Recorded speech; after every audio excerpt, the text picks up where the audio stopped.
Bonjour, j'espère que vous allez bien. Je me présente, je m'appelle Brahim Boudraka et mon binôme Jawad Habou. On a l'honneur d'être ici pour présenter notre sujet. Tout d'abord, je voudrais bien remercier le jury de sa présence pour évaluer et participer à la conclusion de notre modeste travail. Nous voudrions également remercier notre encadrant M. Nhiri pour son inestimable aide et soutien.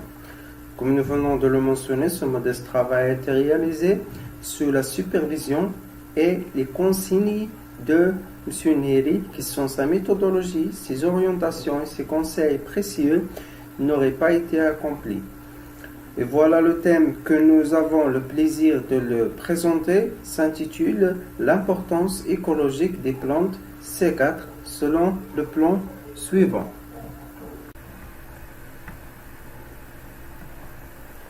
Premièrement, une introduction générale. Après, on va voir les trois types de la photosynthèse et on aura la chance de parler sur la photorespiration. Par la suite, on va voir le métabolisme de type C4, c'est-à-dire le métabolisme qui est réalisé par les plantes de type C4. On va se focaliser sur ce type-là car il présente beaucoup d'avantages et beaucoup de qualités de plus par rapport à les plantes de type C3. Et pour bien montrer ces avantages et ces qualités, dans la partie de matériel et méthode, on va vous présenter des expériences réalisées par des chercheurs pour bien montrer les plantes ayant une efficacité dans l'utilisation du phosphore. C'est ce qu'on va voir dans la partie de résultats et discussion. On va voir dans cette partie-là les plantes et les types de plantes ayant une efficacité dans l'utilisation du phosphore et à la fin une conclusion et des perspectives concernant notre sujet. Introduction. La vie sortir dépend de l'énergie solaire. Les végétaux convertissant l'énergie lumineuse en énergie chimique. Ce processus s'appelle la photosynthèse. La photosynthèse se passe dans les cellules des végétaux sortant de le mésophile, le tissu interne des feuilles, le CO2 et le O2 entrant et sortant des feuilles par des spores microscopiques appelés stémates. Ces cellules contiennent des chloroplastes. À l'intérieur se trouvent les thylakoïdes qui contiennent la chlorophylle. La chlorophylle est un pigment vert qui absorbe l'énergie lumineuse. En la photosynthèse, il y a deux phases, phase lumineuse et phase métabolique. Et les trois voies de fixation des CO2, c'est C3, C4 et CAM. La répartition des différents plans en groupes C3, C4 et CAM par la physiologie végétale reposait initialement sur l'anatomie de la structure des feuilles, puis plus tard sur le mode de fixation. Les plans en C3 convertissent le CO2 en un composé à 3 carboné, l'acide phosphoglycérique PGA, avec la ribulose 1,5 biphosphate carboxylase oxygénase Robisque. Les plans en C4 et CAM convertissent le CO2 en un intermédiaire à 4 carboné, l'oxaloacétate, avec la phosphoénol pyruvate carboxylase, PEPC. Les plans CAM différents des plans en C4 car les plans CAM fixent le CO2 la nuit pour le stocker en tant qu'intermédiaire à 4 carboné, l'acide malique. L'agriculture se trouve aujourd'hui face à un défi majeur, assurer une production alimentaire pour une population croissante tout en protégeant l'environnement. Ces dernières années, le monde entier vit des changements climatiques, ce qui conduit à l'élévation du taux de la sécheresse. Les plantes deviennent devant le défi de la coexistence et de l'adaptation avec ces facteurs limitant leur rendement. Dans ce cadre, les scientifiques commencent à chercher d'améliorer le rendement des plantes ou savoir les plantes ont un meilleur rendement. Nos études, ou bien notre travail, a comme but de savoir les types de plantes ont un meilleur rendement. Maintenant, on va passer à la deuxième partie. C'est la partie de la photosynthèse et photorespiration. La photosynthèse est un processus essentiel à la vie. Malgré son importance pour la biosphère, le processus photosynthétique n'était pas découverte qu'assez récemment, le XVIIIe siècle. L'activité photosynthétique est typique des parties vertes des plantes illuminées. La photosynthèse est le processus par lequel les plantes capturent l'énergie du soleil pour produire les glucides, mais il existe des variations mineures dans la façon dont les plantes font cela, en fonction de l'environnement dans lequel la plante vit. Il existe toutefois des différences entre les espèces végétales qui peuvent être classées en trois types métaboliques.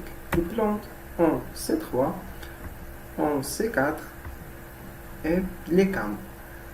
Ces types se différencient par la manière dont le CO2 de l'air est fixé par photosynthèse, après son absorption et sa dissolution en phase aqueuse où il coexiste sous trois formes, comme CO2 dissous, comme bicarbonate HCO3- et comme carbonate CO3-. Alors, le premier type, c'est les plantes du type C3. Les espèces en C3 constituant la grande majorité des espèces. Environ 85% des plantes sont des plantes C3. Les principales espèces cultivées, c'est le blé, l'orez, l'orge et le soja. La première enzyme responsable de la fixation du CO2 atmosphérique sur la matière organique est la ribisco. Les plantes de type C3 perdent par transpiration 97% de l'eau absorbée par les racines, et ça c'est un grand défaut chez ce type de métabolisme. Une coupe transversale d'une feuille des plantes C3, on se voit les tomates.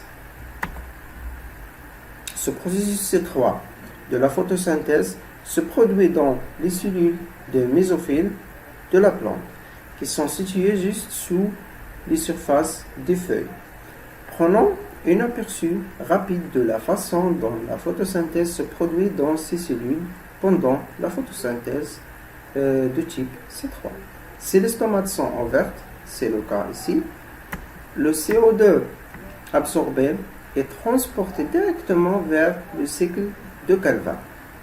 Chez les espèces en C3, le carbone de CO2 dissous est fixé sur un sucre en 5 carbone.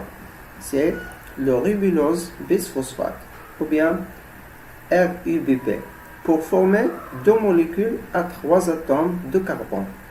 C'est l'acide phosphoglycérique PGA, une molécule C3, c'est-à-dire de 3 carbones. Alors, le O2 sort de la cellule, mais dans des conditions chaudes ou sèches lorsque les tomates sont fermées. L'oxygène alors s'accumule, ce qui inhibe la quantité en C3. Le deuxième type des plantes, c'est les plantes de type C4, le métabolisme C4. Les espèces en C4 sont des espèces cultivées d'origine tropicale comme le maïs, le sorgho, la canne à sucre. Ces plantes ont évolué une adaptation qui leur permet de réussir dans des conditions chaudes et sèches. Les plantes de type C4 présentent une activité photosynthétique plus élevée que C3. Ces plantes en perdent beaucoup moins d'eau par rapport au C3, une réduction des pertes de 30 à 50%. La première enzyme qui fixe le CO2 atmosphérique sur la matière organique est la phosphoïnol pyruvate carboxylase, ou bien le PEPC. Dans une feuille C4, les chloroplastes sont situés dans les cellules de mésophèle, mais ils sont également dans des cellules de l'agan qui entourent la nervure des feuilles. Le CO2 pénètre dans les cellules de mésophylle est immédiatement fixé dans une molécule à 4 carbones. Là, on va voir le nom de cette molécule après. Le CO2 se déplace à partir des cellules de mésophylle vers les cellules de l'agan prévasculaire où le cycle de Calvin se produit. Cela protège la plante de l'accumulation d'oxygène et cela se produira autrement lorsque les stomates sont fermés par temps sec. Ces espèces sont caractérisées par deux carboxylations successives dans deux types de cellules différents. Dans le cytoplasme des cellules de mésophylle, milieu de feuille, le carbone du bicarbonate HCO3- est fixé sur le phosphoénol pyruvate pour donner un acide organique en C4. C'est l'acide oxaloacétique et du phosphate inorganique. Cette réaction est catalysée par le PEP carboxylase, le PEPC. C'est une enzyme à forte affinité pour le HC3-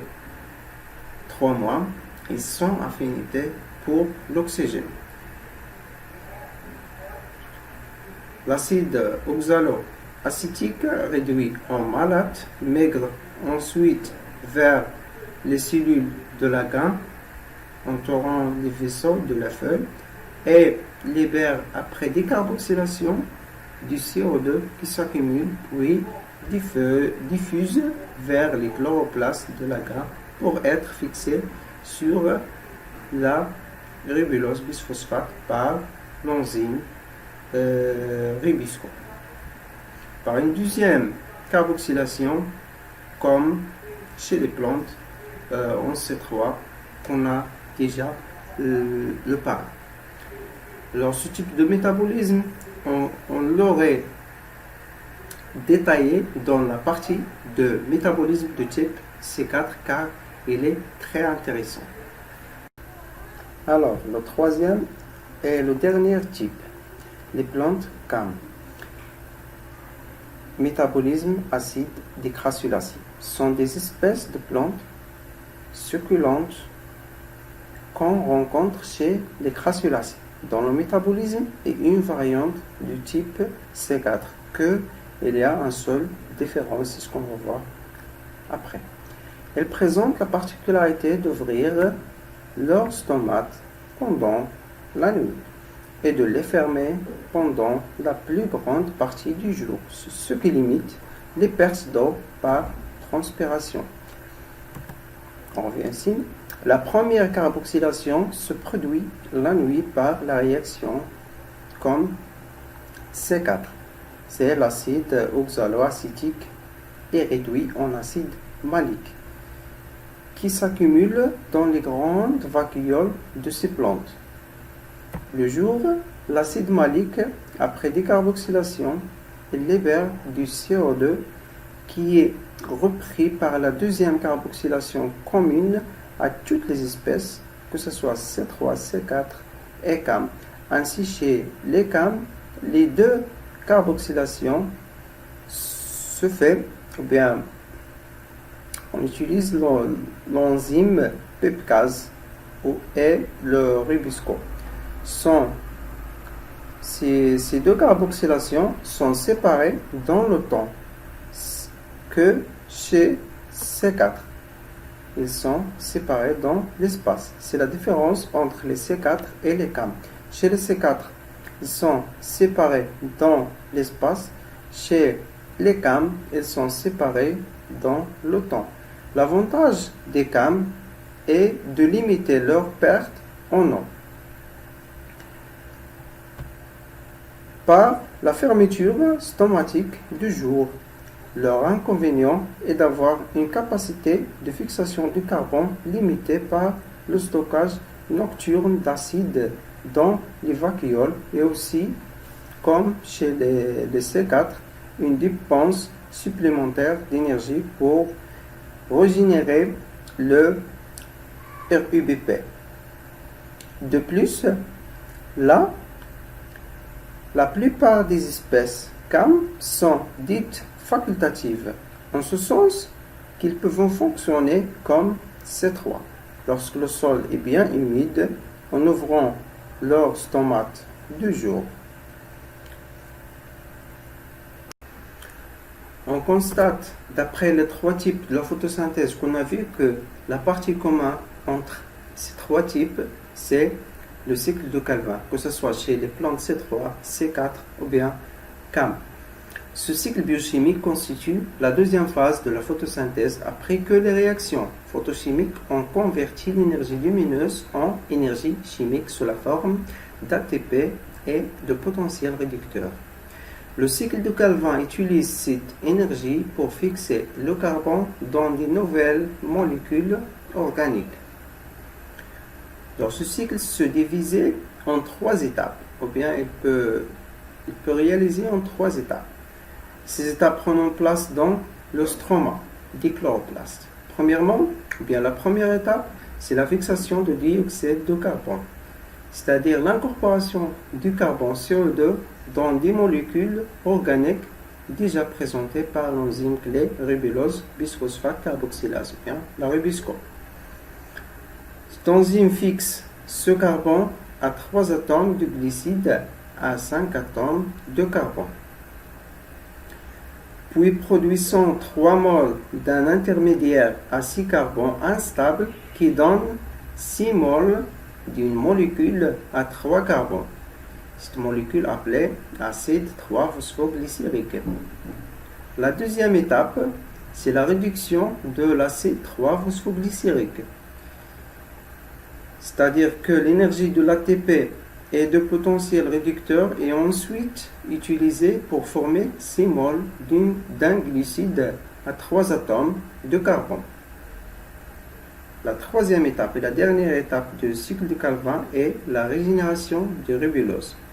C'est-à-dire qu'une mole de glycéraldéhyde triphosphate est exportée pour la biosynthèse de la plante, tandis que les 5 moles restants sont recyclés et en 3 moles de ribulose bisphosphate. Et à la fin, le cycle de Calvin peut alors recommencer. On voit le bilan total du cycle de Calvin. Pour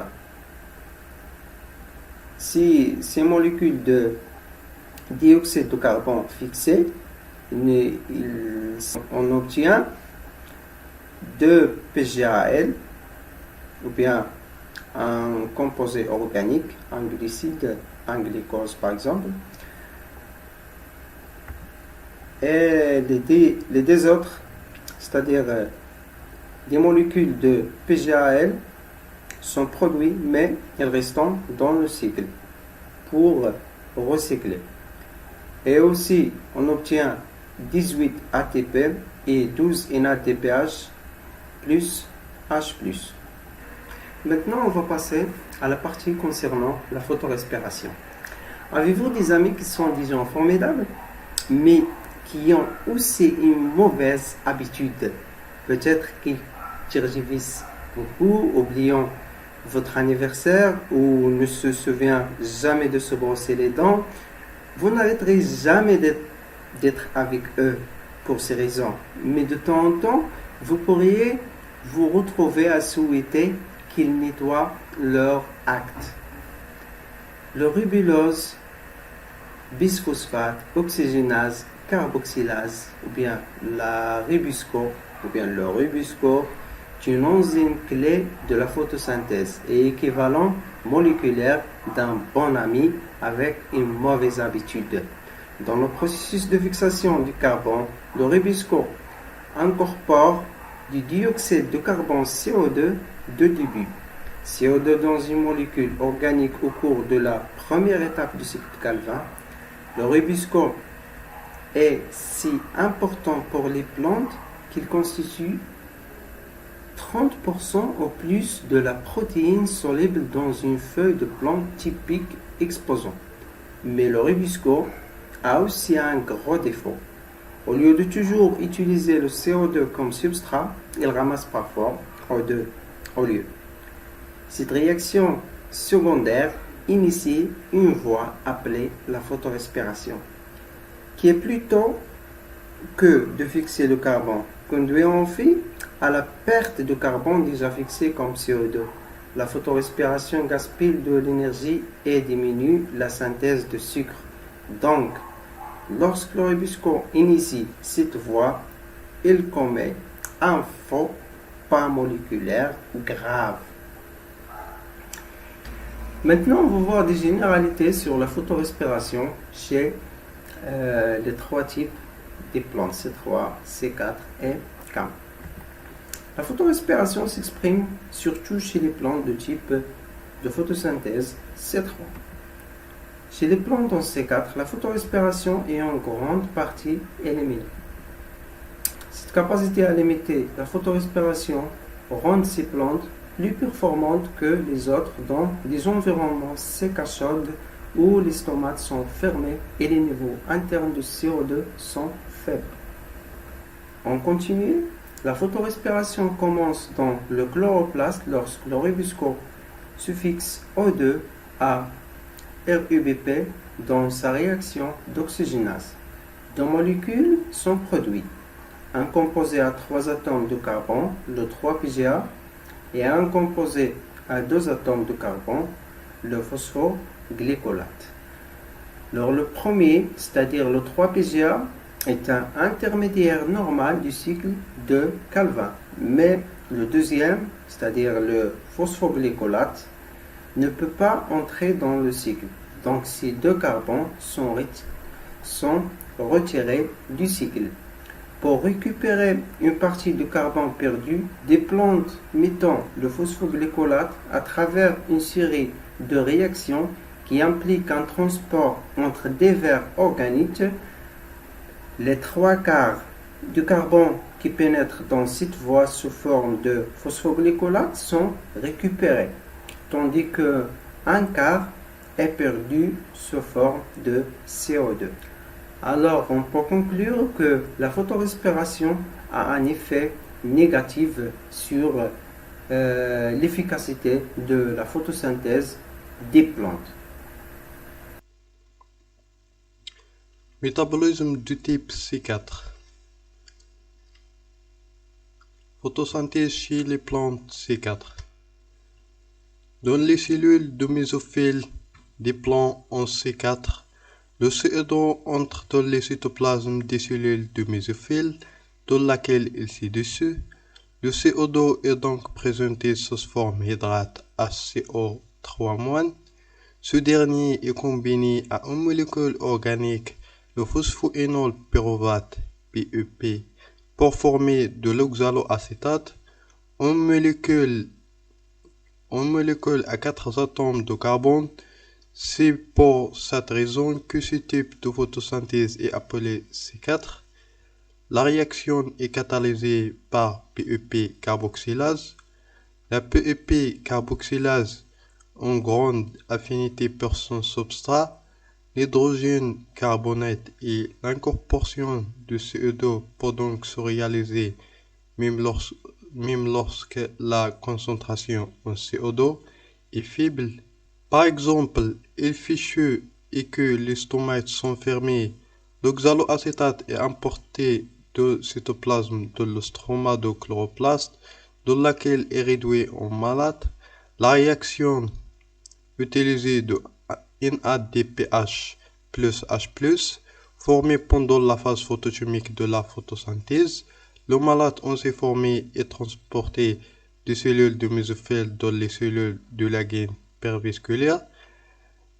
Il décarboxylé en pyruvate qui emprunte le chemin opposé vers les cellules du mésophile, où il sera phosphorylé en PEP régénéré ainsi le PEP nécessaire à la fixation des nouvelles molécules de HCO3 moins.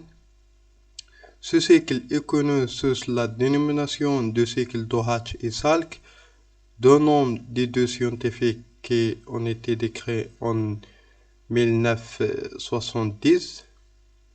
Le CE2 issu de la carboxylation de malades dans le stroma des chloroplastes, des cellules de la gaine entrent dans le cycle de Calvin. Si nous rappelons que dans ces cellules, il n'y a pas de production d'oxygène, nous comprenons immédiatement que le risque photorespiration est réduit dans ces conditions. De plus, la paroi des cellules de la gaine pervasculaire est imperméable au gaz, empêchant la diffusion éventuelle de dioxygène, ce qui limite encore plus la possibilité de trouver de dioxygène autour de l'arabesco. L'ensemble de ces faits, en particulier le mécanisme de concentration de CO2 autour de l'arabesco et l'absence de production d'oxygène dans le chloroplaste, réalisant le cycle de Calvin, expliquait les performances des plans en C4.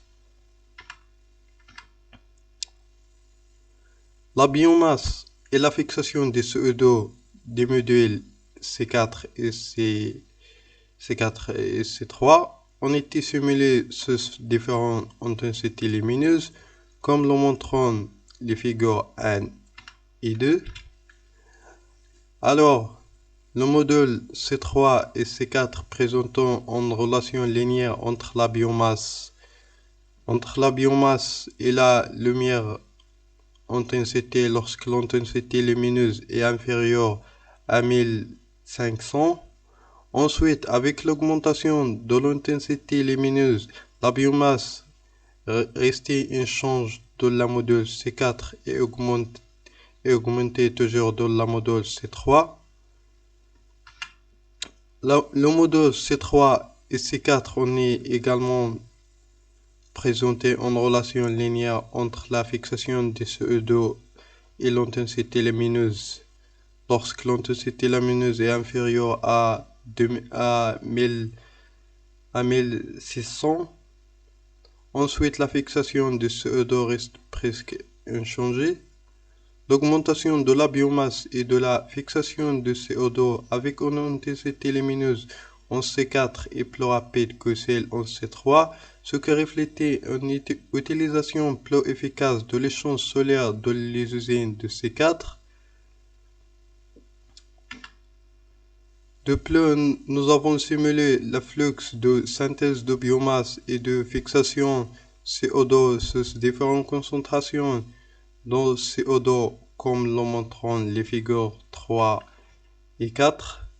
Plus la concentration de CO2 augmente, plus le flux de biomasse et de fixation CO2 augmente et l'augmentation change progressivement longtemps jusqu'à devenir à l'état stable. La courbe simulée est cohérente avec la courbe ACI de l'expérience Canaille et Edward 1999.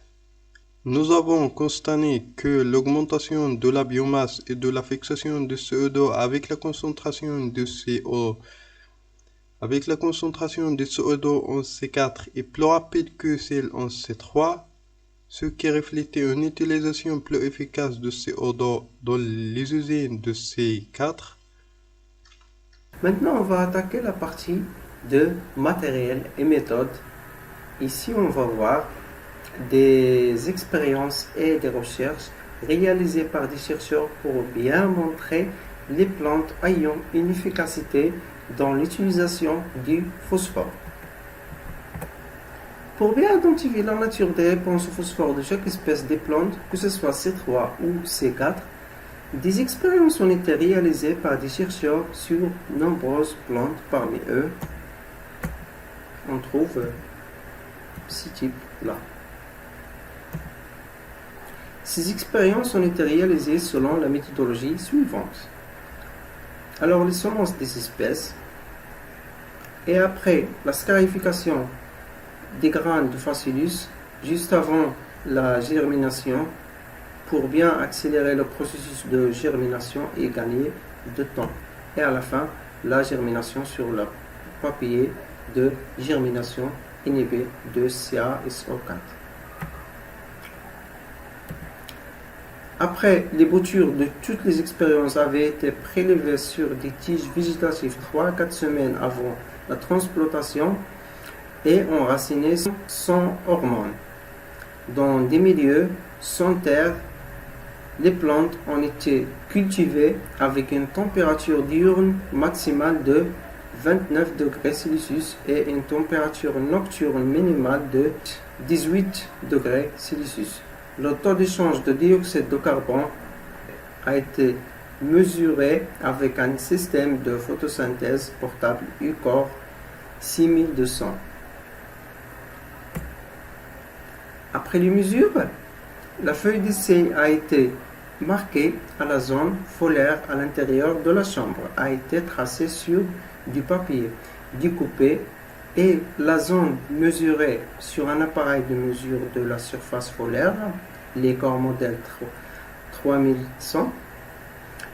La surface folaire testée a ensuite été exercée et pesée et séchée à 60 degrés Celsius pendant au moins 48 heures dans un séchoir à air forcé et cendrée pendant 6 heures à 475 degrés Celsius. La cendre a ensuite été dissoute dans du HCl 0,1 et la teneur totale en P des feuilles a été mesurée à l'aide d'un test calorimétrique.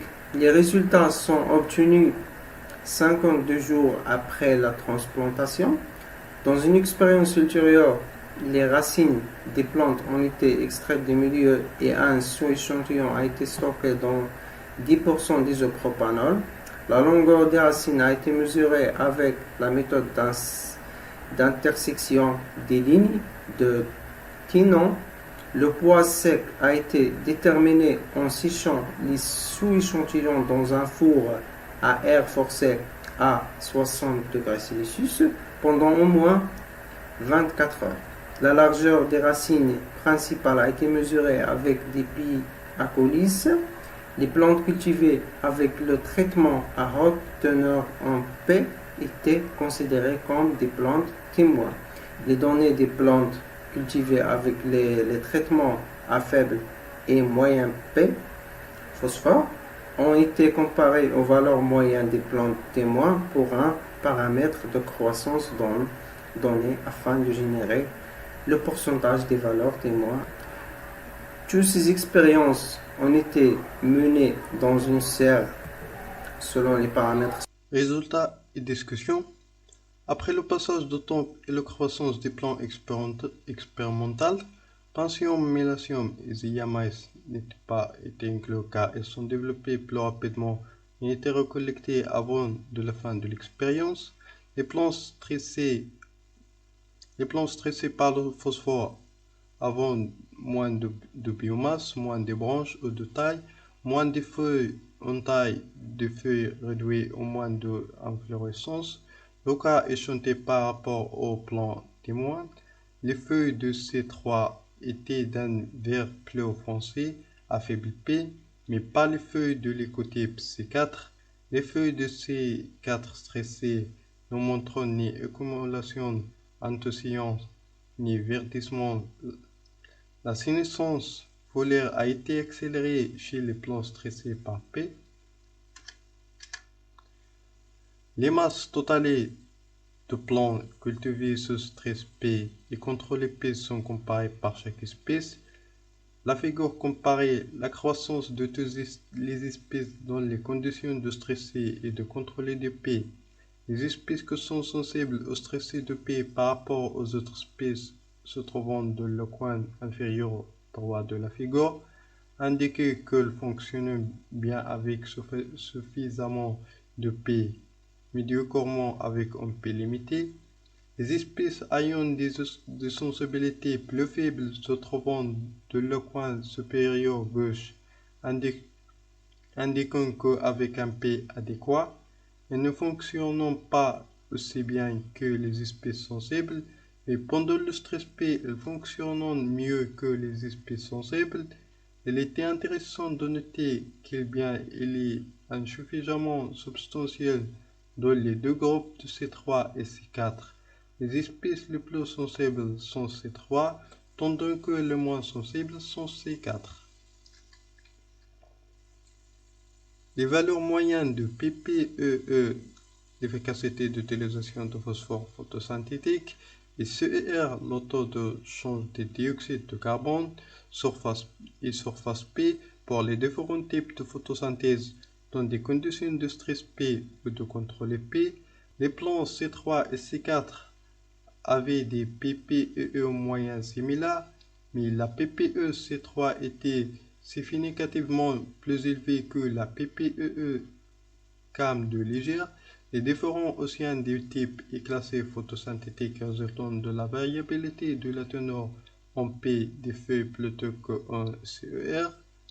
Par exemple, la plus grande ppee des espèces C3 par rapport à CAM était de un facteur d'inférieur en P des feuilles. Nombre de feuilles, surface foliaire et poids sec des feuilles de plantes déficient en P cultivées dans un milieu sans sol tamponné en P. Les plantes cultivées en traitement à haute teneur en P étaient considérées comme des plantes témoins. Les données des plantes cultivées avec le traitement à faible et moins P ont été comparées aux valeurs moyennes des plantes témoins. Pour un paramètre de croissance donné affiné de genre le pourcentage des valeurs témoins indiquées sur la figure. Et finalement, conclusion et perspective. En conclusion, la photosynthèse en C4 présente des avantages par rapport à la photosynthèse en C3. La photosynthèse est optimale, c'est-à-dire pas de photorespiration, avec des concentrations en CO2 atmosphérique actuelles. Il est aussi efficace avec des concentrations en CO2 plus faibles. Il est efficace actuellement en climat chaud car les plantes peuvent maintenir un faible degré d'ouverture de leur stomac, ce qui réduit les pertes d'eau par la transpiration. On peut dire que la grande avancée des plantes de photosynthèse C4 est de présenter des caractères physiologiques et agronomiques intéressants, en particulier sous fort éclairement et température élevée, meilleure productivité et économie d'eau et d'azote. Après les premiers essais d'hybridation de plantes C3-C4 d'un même genre en début des années 1970 et les essais plus récents de transgénèse, c'est-à-dire surexpression de gènes de pepcase par exemple, quelles sont les perspectives d'améliorer la production des plantes cultivées lorsque l'eau devient rare.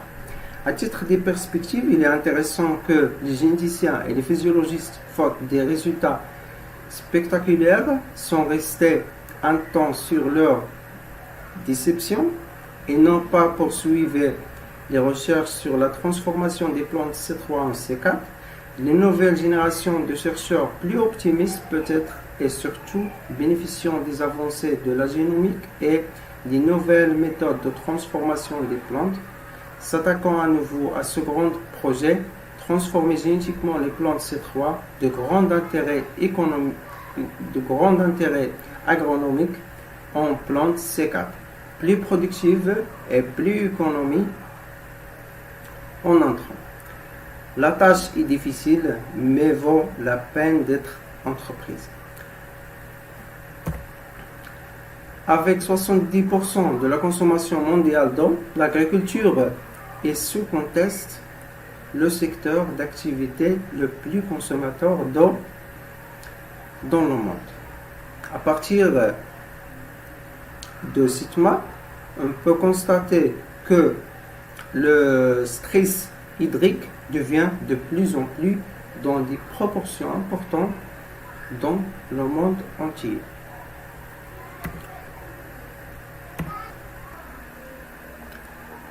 C'est un énorme défi. Les chercheurs les plus raisonnables et optimistes pensent qu'il sera possible d'obtenir un RES C4 plus ou moins fonctionnel dans les prochaines années. Mais que la création d'un RES C4 vraiment efficace cultivable ensemble demandera encore une quinzaine d'années. Des grands chercheurs de biologie végétale sont engagés dans cette recherche car le RES est une des plantes